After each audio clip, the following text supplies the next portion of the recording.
तर आज मी बनवत आहे अर्धा किलोच्या प्रमाणात रसमलाई केक। एका नवीन डिझाइन सोबत सर्वांच्या आवडीचा रसमलाई केक। चला तर मग बघूया। सर्वात आधी मी इथे व्हॅनिला प्रीमिक्स पासून स्पॉन्ज तयार करून घेतलेला आहे। जर तुम्हाला ही स्पॉन्जची रेसिपी बघायची असेल तर माझ्या आधीच्या व्हिडिओ मध्ये जाऊन बघू शकता। सुरुवातीला आपण या स्पॉन्जचे 2 लेयर कट करून घेणार आहोत।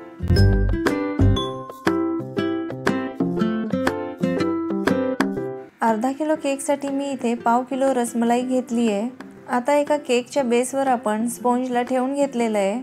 आता या स्पॉन्जवर आपण रसमलाईच्या मिल्कने या स्पॉन्जला सोक करून घेऊ। व्यवस्थित संपूर्ण स्पॉन्ज सोक झालं पाहिजे। यानंतर यावर व्हिप क्रीम स्प्रेड करून घेऊ। ही व्हिप क्रीम कशी फेटायची याचा व्हिडिओ मी अगोदर अपलोड केलेला आहे। तुम्ही या अगोदरच्या केकच्या व्हिडिओमध्ये जाऊन बघू शकता। यावर आता दुसऱ्या स्पॉन्जचा लेयर आपण ठेवून घेऊ। याला देखील रसमलाईच्या मिल्कने सोक करून घ्यायचं आहे। हा केक खूपच टेस्टी लागतो। याच्या सुगंधानेच केक खावंसं वाटतं। यावर तुम्ही रसमलाई देखील क्रश करून घालू शकता।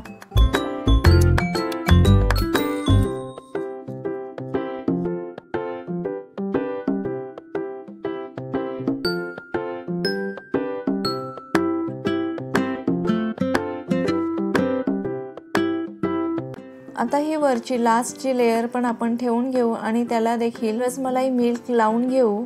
आता या व्हिप क्रीम मध्ये येलो कलर मिक्स करून घ्यायचा आहे। यानेच आपण केकला फिनिशिंग करून घेणार आहोत। रसमलाईचा कलर लाईट येलो असल्या कारणाने आपण इथे थोडासा येलो कलर मिक्स केलेला आहे। यानेच आपण संपूर्ण केकला फिनिशिंग देणार आहोत।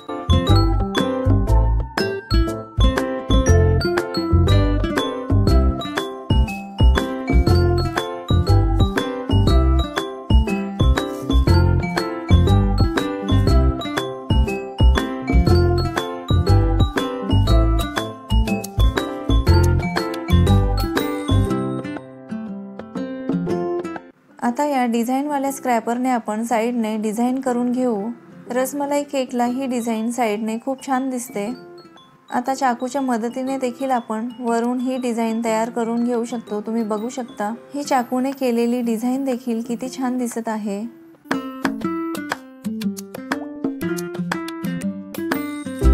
आता ही रसमलाई ठेवताना मला उंचावर ठेवायची असल्यामुळे खाली मी अगोदर अशी फुलं काढून घेतली। आपण याच्या साइडने जी डिझाइन काढणार आहोत त्याच्यापेक्षा ही रसमलाई थोडी उंचावर दिसेल यासाठी इथे मी ही ट्रिक यूज केली। नंतर यावर गार्निशिंग म्हणून आपण बदाम व पिस्त्याचे काप ठेवणार आहोत व तसंच यावर रोज पेटल्स पण घालायचे।